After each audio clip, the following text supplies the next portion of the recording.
Alergjitë e ndryshme tek njeriu janë në rritje viteve të fundit. Këtë e konfirmon edhe Organizata Botërore e Shëndetësisë, ndërsa ka disa lloje të alergjive si ato ushqimore dhe alergjitë e medikamenteve. Jo çdo simptom është tip alergjie, thot dermatologja nga Kërçova Lulie Jahja, e cila bën të qartë se alergjia nuk shfaqet kur përdorim një ushqim ose mjekim për herë të parë, por kjo ndodh pasi të njëjtin e kemi marrë ose konsumuar 2, 3 ose më shumë herë. Në nivel botror, alergjitë janë vazhdimisht në rritje. Alergjitë inhalatore ose këta përmes frymarrjes më të shpeshta. Tani, varësisht sezonale, periudhën e pranverës kemi polenin, pastaj periudhën e verës kemi barishte të ndryshme, periudhën e dimrit kemi mykun, vazhdimisht i kemi alergjinë nga qenë dhe macet, që shpesh këta mund të kenë alergjenët më të shpeshtë që mund paraqiten te fëmijët.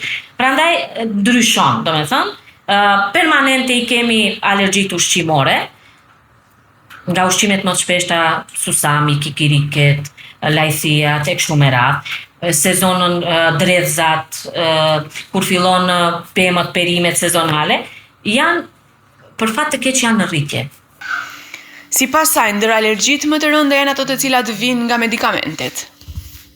Domethënë kur kanë ndryshuar alergji nga bleta apo ndonjë alergji nga medikamentet.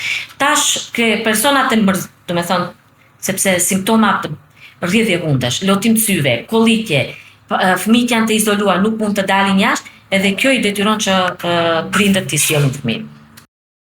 Dermatologja Jahja bën apel deri tek mjekët amë që të mos shkruajnë në librezat e pacientëve se janë alergjik nga ndonjë medikament vetëm me mendim apo supozim pa e konfirmuar me alergotest, sepse siç thot ajo, jetës nuk i dihet dhe mund të vijë koha të jemi të varur pikërisht nga ai medikament që mjeku mendon se jemi alergjik pa e konfirmuar.